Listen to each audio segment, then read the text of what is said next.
I am absolutely and utterly a believer in hard work. I'm a proponent of hard work. I have all this money and all I do is work. My entire life is work. This podcast is work. I'm getting in the car, I'm going to another meeting, work. I want to go to the gym so I'm in good shape, work. It's all work. My entire life is work. And people don't want to look at life that way. They want to talk about work-life balance and being lazy and all this crap. I don't believe in any of that. I believe in, if you want to win, you have to outcompete the man who's prepared to do nothing but work. It's player versus player. If you're going to sit there and go, I don't want to work more than an hour a day, well, the guy who does want to work more than an hour a day is going to beat you. And no matter how smart you are, there's always a smart dude who's doing the same smart work you are for more hours than you're doing it. That's just the nature of the game. The way that humans work and the way that we've evolved as a species is that we don't really learn lessons unless they're learned the hard way. Yeah. I believe that unless a lesson is taught the hard way, you're not going to learn it. You can have so many near misses and people won't learn their lesson. Bro, you must know a guy who goes out there, nearly crashes his car, doesn't slow his ass down till he wrecks it. Yeah. Like, this is how people are, right? So you need that pain for the lesson to sting enough to really genuinely go inside of your mind. And it's the same with everything. It's the same with driving a car or business. Truthfully, if you want to learn a lesson about business, you're going to have to suffer at some point, right? So we always say that most people are not successful with their first companies, X, Y, Z, blah, blah, blah. I get that. The truth is, there's a lot of people who make a lot of money with their first company, but they just spunk it, act an idiot, and it all blows up in their face. And that's how you get the discipline on your fourth company, that when you have $3 million in the bank, you just leave it there. Effort. If you're gonna be successful in this game, you gotta have a dog within you. You gotta know it's a dog fight, and you gotta go get that fight. Life ain't gonna be easy. Ain't nobody gonna hand you nothing. You still gotta go to work. You still gotta compete against everybody in your industry. Life's still gonna happen while you trying to blow up. All men are created equal. Some just work harder. You wanna know what it takes to succeed as bad as you wanna breathe. It's what goes on when the cameras go off. Hard work, determination, and grit. You will not outwork me. I will get up earlier than you. I will go to sleep later than you. I will put in more hours than you. I will read more than you. I will grow. I will do whatever it takes. What are you going to do to separate yourself? You got to learn how not to give up or how not to give in. And you got to understand that greatness is within you. And you got to pull it out. You got to climb every mountain. You got to cry if you got to. But whatever you do, you cannot give up. You cannot give in. Nobody ever said it would be easy. But I know greatness is within you. And you got what it takes. One day waking up and being miserable and not wanting to live anymore, and it's nothing to do with my circumstances and I have no power over it, and no matter how good my life is, I'm still going to feel terrible and I'm going to want to die. That's not an idea I subscribe to. That's not a reality I'm ever going to want. But that's a reactive depression, isn't it? You can be reactive depressed for the day, for example, for a while. Or even chronically, yeah. Feeling depressed is real. Yeah. Depression as a disease, I do not subscribe to. The idea, I believe, that if you feel depressed, something is depressing you, and you should try your best to fix it. You should take control of your life and do your best to fix it. The idea, but they don't say that. They don't talk that. They say depression like it's this magic thing that comes out the sky and it gets in your brain, and you're sad no matter what, and there's nothing you can do about it, and you need to only take pills. And I think that's a very bad way to look at the world, and that's a bad idea to subscribe to. And if you start to feel depressed, let's say your girl leaves you, and you start to feel depressed, but you believe in the idea of depression, you're now going to start diagnosing yourself as clinically depressed, self-hypnosing yourself into hypnotizing yourself into being clinically depressed. And it's amazing how you can speak things into existence. I cannot become depressed because I don't believe in it. So how about chemical imbalances in the brain? Bullshit. That's all been disproved anyway. Really? It's all been disproved. Firstly, that's all been disproved. And secondly, even if that was true, even if I had a chemical imbalance in my brain, I do not believe in depression. That's just who I am as a person. I don't believe in it. I do not believe in things that take power away from me.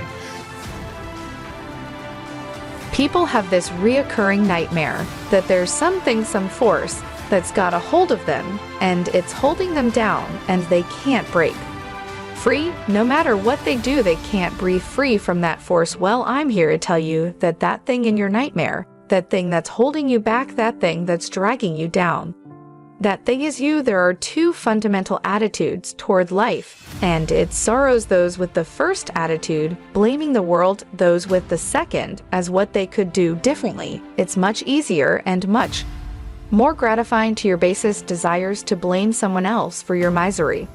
You know, and don't be done with it.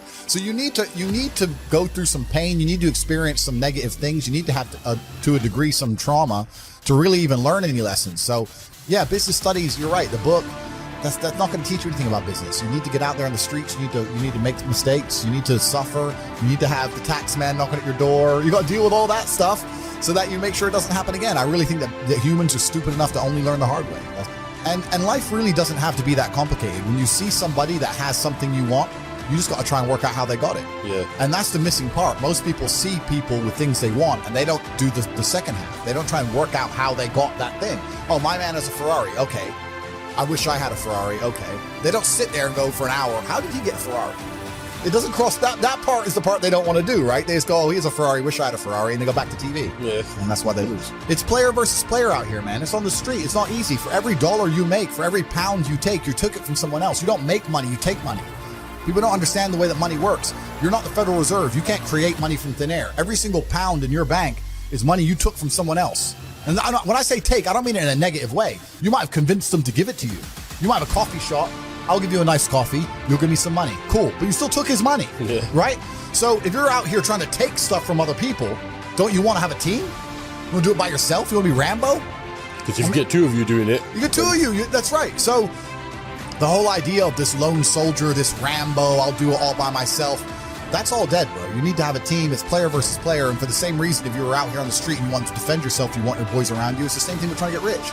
And you're laughing with your boys. Yeah. The brokey days are great. And I'm not complaining about being rich. Obviously, I worked hard for this, and it's a fantastic life I live now. But I think without those brokey days, without those original days to compare it to, without that juxtaposition, then I don't think being rich would be fun at all. I think it's only fun because you can compare it to the days when you weren't rich. That's the only thing that makes it fun. The only thing that makes a $10,000 steak fun is that you can laugh saying how you never had 10 grand in your bank till you were 27 years old. Yeah. Like otherwise it's boring. Otherwise okay, steak. And I think if you're born with too much money, that you'll never truly be happy.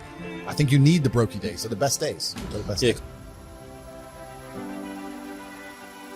Everybody wants to prize, but nobody loves the process. Everybody wants to be a champion, but nobody's willing to put in the work that it takes to be a champion. It is the process of the grind that shapes you and forms you. It's not the game. You think you become a champion on the field? You don't. You become a champion when ain't nobody watching you. You're doing your own drills and your own way. You're doing what coach tell you to do, and you're doing your own stuff. You become a champion in your grind when nobody knows what you're doing. When you put in those extra reps. If you want to be a diamond, you must go through extreme pressure. Like, these people are just absolutely infinitely blessed, and their mindset is a product of that because they're spoiled children, absolutely spoiled children. Because there's a whole bunch of people out here daily who fail. There are men out here who fail daily, and they have yet to feel the true consequence for it. They fail to go to the gym when they know they should have gone to the gym. They fail because they forgot their keys and it took them 10 minutes to find them. They fail because they replied to a question they got sent on WhatsApp the wrong way. They fail because they didn't smile when they were supposed to. They didn't say please and thank you to that person who helped them. They fail because they didn't say hi to that girl who's looking at them out the corner of their eye. They just fail perpetually. They go through life missing every opportunity and just failing. And somehow we've built a society which is so soft and God is so giving and so graceful that they still have a place to eat and somewhere to sleep, and they're still surviving. That shows how nice God is. Yeah. Because before this society, truthfully, if you were that level of failure, you would be dead. Survival of the fittest. You're survival of the fittest. And none of these men out here are fit. No. Their mindset isn't fit. Their reality isn't fit. They're failures. They're failures. Yeah. And they're just failing every single day. And they'll go, oh, but you know what? Tomorrow I'll go to the gym. Yeah. You've been failing your whole life. That's all you've done is fail. And then you sit and wonder why people like me absolutely and utterly outcompete you. It is so easy to become a top tier male in the world today because the competition is so ridiculously low. There are 2% killers like me, and everybody else, amateur. Head to toe amateur. They can't even pay attention to anything. They can't try anything. They're amateurs. And it's really mind blowing to me because I've tried with all of my computational power to imagine having a mindset different to mine.